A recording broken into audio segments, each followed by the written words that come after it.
today instead of being somewhere else to advocate for an important cause. My name is Jane Dang. I'm a grants and advocacy coordinator at Korean Community Services. Korean Community Services' mission is to be a nexus of service for underserved communities across the New York City area to help maintain their health and well-being. Thank you, Korean American Family Service Center, for inviting KCS to this rally against sexual assault hosted by the Youth Community Project team. Participating in this rally, advocating for many who are still suffering in silence, alongside other volunteers, really takes me back because I was the former president of YCPT. I know from experience how tirelessly YCPT has worked to prepare for this rally and how dedicated KAFSC is to educating and empowering young students to become leaders who are able to understand and speak up against what is wrong in their schools, in their weekend nights out, and in their homes. My 4 years serving at YCPT has been a truly eye-opening experience that helped me not grow just as a person, but also as a member of our growing Korean and AAPI community, thanks to KAFSC staff and my peers. I hope the students standing here today will have a life-changing experience as a member of this meaningful team, just like I did, and carry the spirit of this team with you wherever you go in the future to break the silence and end the violence. KCS will continue to support all the valuable work that KAFSC does. Thank you.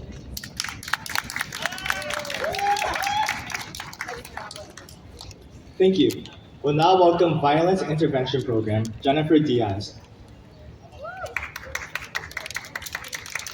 Hi, thank you so much for the invitation. We're part of the Violence Intervention Program. We're also part of the community working to stop sexual assault and domestic violence in our communities. And I'm so thankful for the invitation as a native New Yorker and Queens resident to see all these partners be here.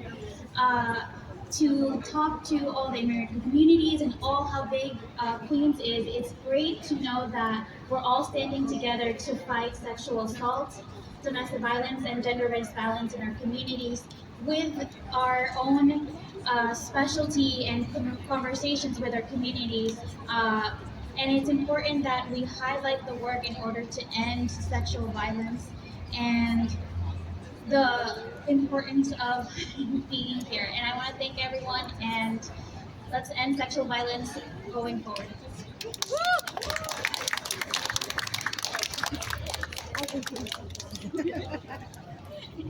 Thank you. We'll now welcome Womankind's Jennifer Lin.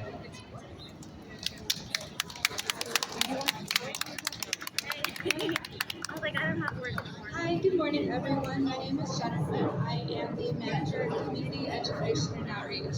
I am here today with you all to stand in solidarity to fight against sexual violence. For 4 decades, Womankind has supported survivors of sexual violence and gender-based violence. We pride ourselves in being able to offer services across the lifespan with linguistic and cultural humility to the greater Asian community. Because of the communities we serve, Womankind views domestic violence from a much broader lens than just intimate partner relationships. Much of the violence affecting the survivors we serve come from family members such as in-laws and grandchildren. Over the last 2 years, our communities have had to confront a pandemic and a quarantine, heightened economic hardships, and increased violence towards AAPI communities. Survivors of domestic violence have been trapped and isolated with their abusers, making it difficult for them to seek services. For decades, we've seen that communities of color have disproportionate exposure to violence in everyday living, creating a lot of multi-generational trauma. We must challenge these cycles of violence and name unhealthy relationship dynamics for what they are: abuse. Womankind firmly believes in community power to challenge systems, structures, and norms that foster violence in our relationships, families, homes, and communities. We must come together as part of the AAPI community to speak up against domestic violence and its pervasive impact. We must come together to support each other to ensure that all voices are heard within our communities. We must also work together to find solutions that support us. We have the power to build neighborhoods where each and every one of us can feel safe and secure. We want you to know that Womankind is here for you and ready to support however we can to rise above violence and innovate towards collective well-being, restoration, and social justice. We hope this rally makes survivors feel supported along their journey. Thank you, everyone. Thank you, KAFC, for organizing the event and for their commitment to supporting AAPI communities.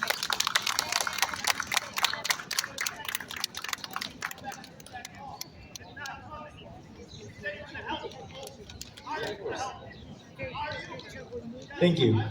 We'll now welcome Christopher Bay, candidate for council member sent in District 19.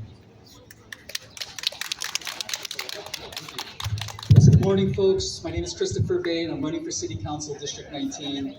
Just want to say, first of all, great work to the Korean American Family Services Center and GHIF for all their leadership in fighting the good fight, fighting for justice. This is a topic and an issue that's very important to me. Back since law school at CUNY Law, I attended trainings and provided trainings for gender-based violence.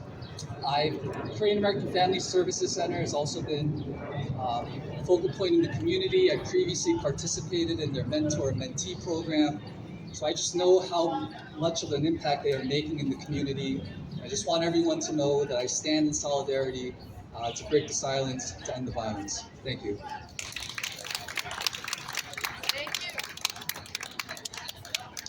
Thank you. We'll now welcome Assembly Member Stephen Ragus, Office Constituent Reason, Carol Guamu.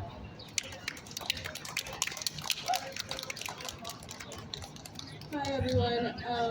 Steve is caught up in some traffic, so I'm here on his behalf. Thank you for all the nonprofits and organizers for being here today, and everyone for coming out as well. As a assembly district, we are dedicated to combating gender-based violence and working with our community to build a violence-free society. In recognition of Sexual Awareness Month, we are proud to support the efforts of our local students from the YCPT who organized an annual rally to stand in solidarity with survivors of sexual assault. As a victim of sexual assault as well, I am truly thankful and just really grateful for everyone who came out here, and well, yeah, thank you.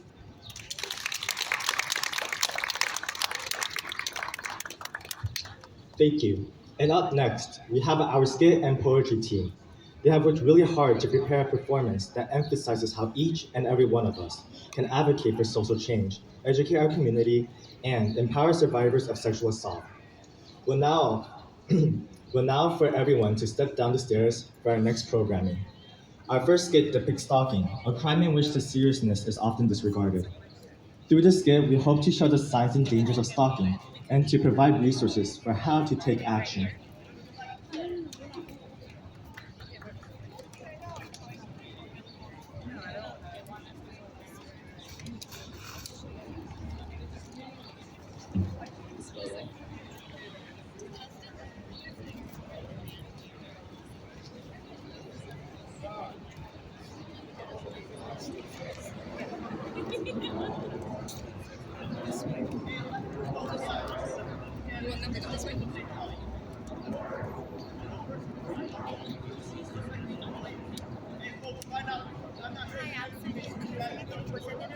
Yeah.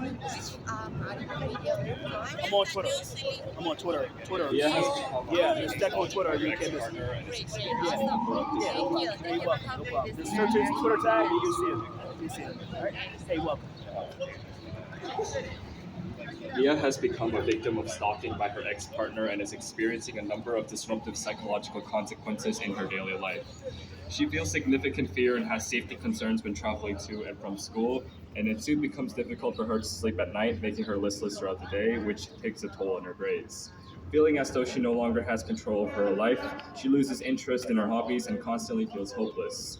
However, she has now found a way to fight back. After various research, she learned that the Stalking Prevention Awareness and Resource Center website provides a stalking incident and behavior log to properly document evidence and build a strong case against the stalker.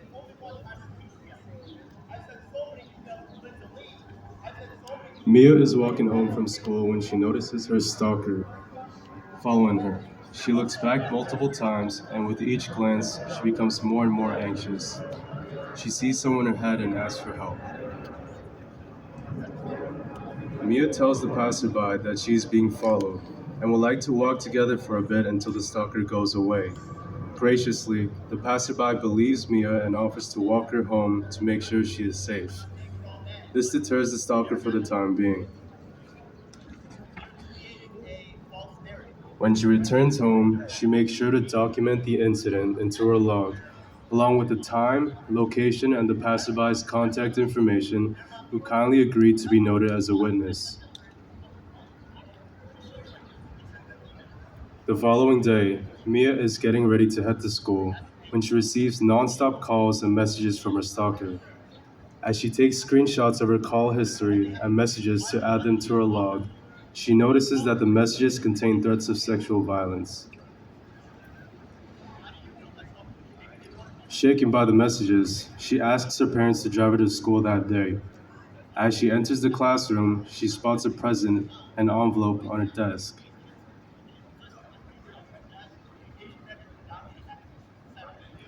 Inside, she finds numerous pictures of herself in and out of her home, even including sexually explicit photos.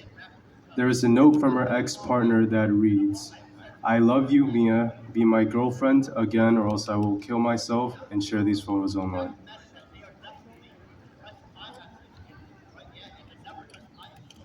Mia wants nothing more than to get rid of the photos. However, she decides to keep them as evidence for her log instead. At the end of the day, when Mia arrives at home, she finds that her front door is badly damaged.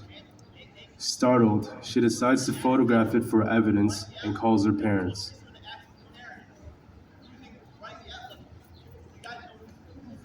Mia shared what has been going on with her parents and continued to gather all the evidence for her stalking log. The next week, her and her family contact a legal advocate to help her file a case. The log was successful in depicting a strong case against her stalker, allowing her case to go to court, and the stalker to face punishment for their crimes. Afterwards, Mia decides to enroll in a support program where she meets people who have had similar experiences as her and learns that she is not alone on her journey to find inner healing as she takes back control of her life. Stalking is a serious crime that can cause significant harm to survivors. Incidents of stalking may seem harmless on their own, but when these acts are repeated and targeted towards someone, they can escalate over time and is considered a criminal act. Spark reported that nearly 1 in 3 women who were stalked by an intimate partner were also sexually assaulted by that partner. They also found that intimate partner violence (IPV) survivors who are stalked experience higher rates of sexual violence than those not stalked. Remember, if you or a loved one feels like they are in danger, please call 911. We must push for a society that does not tolerate stalking.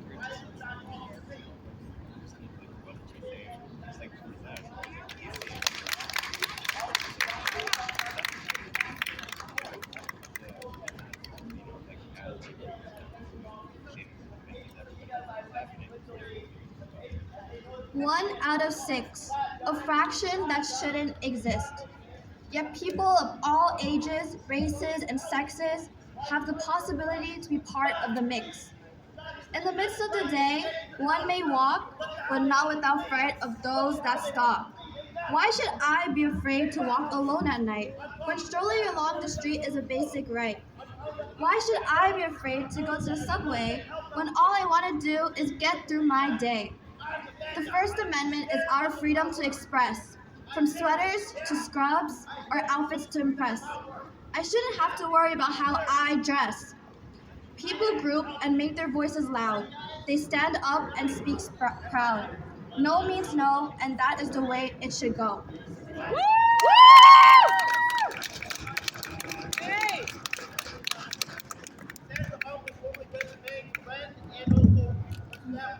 Thank you, Reina, for the poem. My name is Yuni Jang, and we will now introduce our second skit, which depicts workplace sexual harassment. The focus of the skit is to encourage members in our community to take action as bystanders, to support survivors, and show how we can come together to create change in the workplace.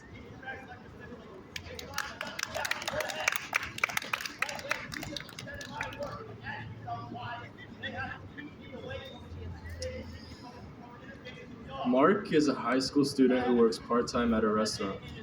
During his time working there, he has noticed a lot of tension between some of his coworkers and the restaurant manager. One day, during his break, he witnesses the restaurant manager sexually harassing his coworker Jessica, who is also a student at his school. Jessica looks visibly scared and repeatedly tells the restaurant manager to stop, but the situation starts to get worse. To intervene, Mark quickly calls the manager's phone and says that their employee is looking for him due to an urgent issue in the kitchen.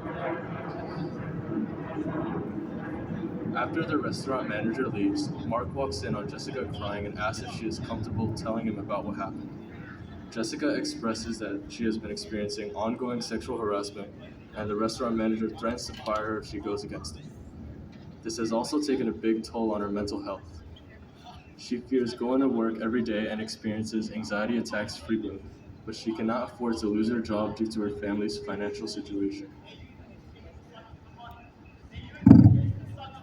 Mark and Jessica decide to have a meeting with all their coworkers to discuss the restaurant manager's behavior.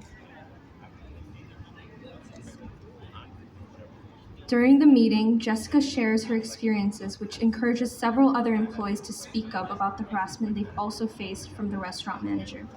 The coworkers decide to unionize and bring the issue to the Human Resources Department, demanding for an investigation to be conducted. They each sign a petition calling for a clear sexual harassment policy to be established at their workplace and for every current and new employee to undergo a mandatory Title IX training as part of the hiring process. The HR manager accepts the terms of the petition and conducts a thorough investigation. The findings of the investigation show that the restaurant manager perpetrated workplace sexual harassment against several employees. As a result, he was dismissed from his position.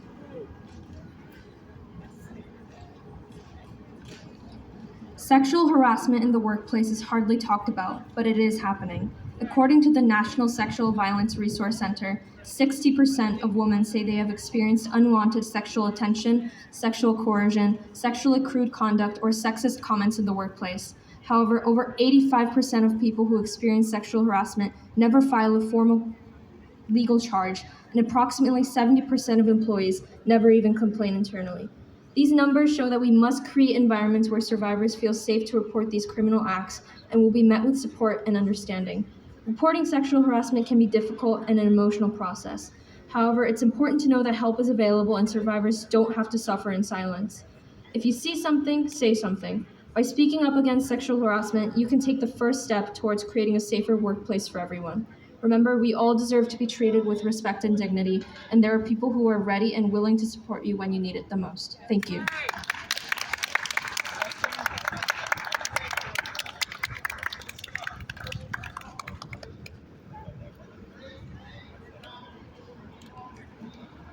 Rising up from the shadows. You told me I was safe, until you lied to my face. Just broken like a chain, trapping me in this den. Sensations over lavender haze, dissipated with a fury blaze. The compliments, the praise, was it all just part of your messed up face? Scorn, anguish, betrayal, my view of you, a room portrayal. You tore my reflection apart. Why'd it take so long? Why'd it take me so long to depart? I lost myself in the shame, you played me like a game. But even through the storm, I rose. I picked myself up from the shadows.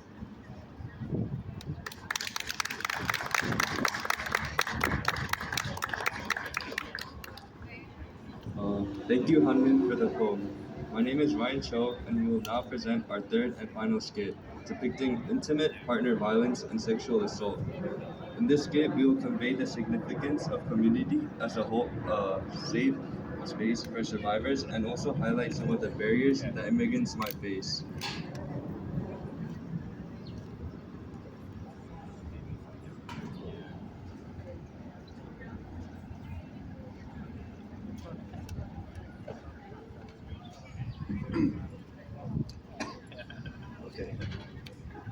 Sol is a high school student whose family immigrated from South Korea to the US almost a year ago.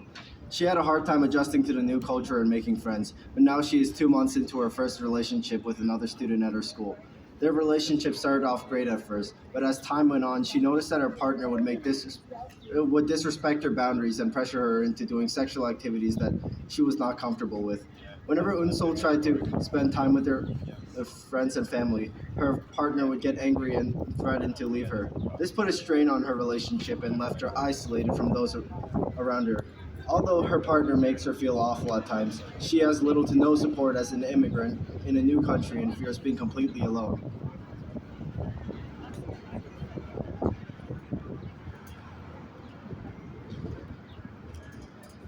One day, after an argument in the hallway, a classmate reaches out to Unsol to see if she's okay. The classmate notices bruises on Unsol's arm and asks if she is being abused.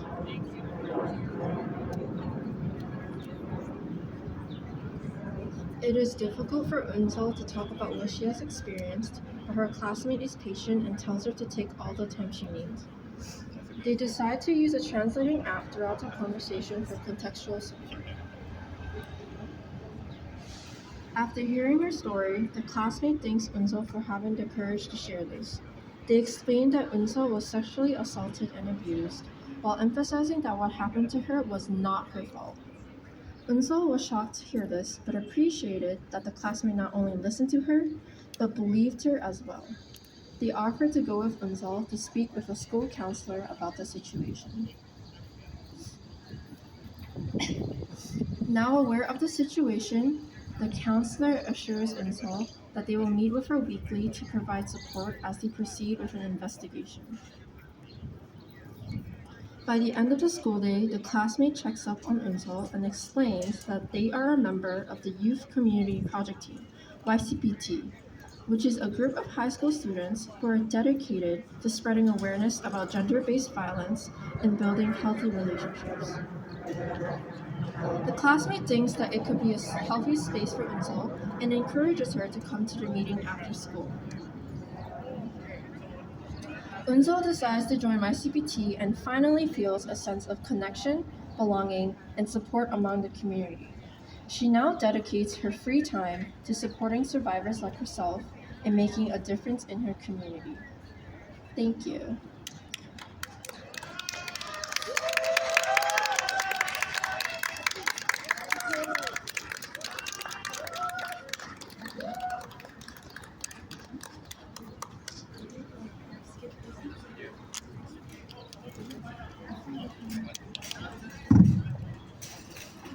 So hi everybody, I just also want to give a shout out to our volunteers.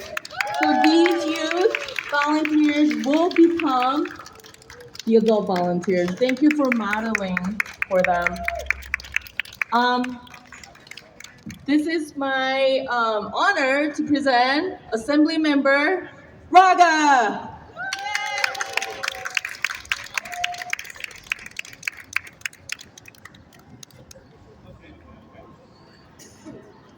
Thank you everybody. My member Steve Raga. I think someone from my staff already spoke, so you gave a good our well wishes and our congratulations. I just want to say how proud we are, especially for the youth that helped organize this today. You did a lot more when I was that age. I was playing basketball all day, so you guys have a good start in advocating and putting forth events for our community. So thank you very much. Anytime you guys need anything from our office, feel free to reach out. I just wanted to come and give my full support. Thanks, and have a good rest of the day.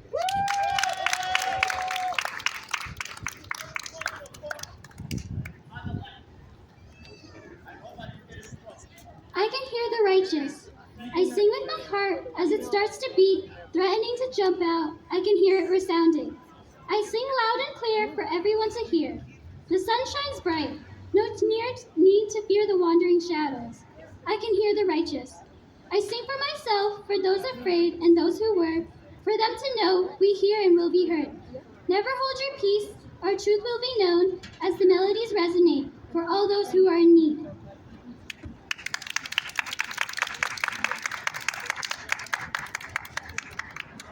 Thank you, Devi, for reading the final poem. We'd like to thank you all for joining us here today and showing your support for survivors of sexual assault. Although we cannot stop sexual assault once it has happened, each and every one of us can take action in our day-to-day lives to prevent it from happening in the future. Thank you.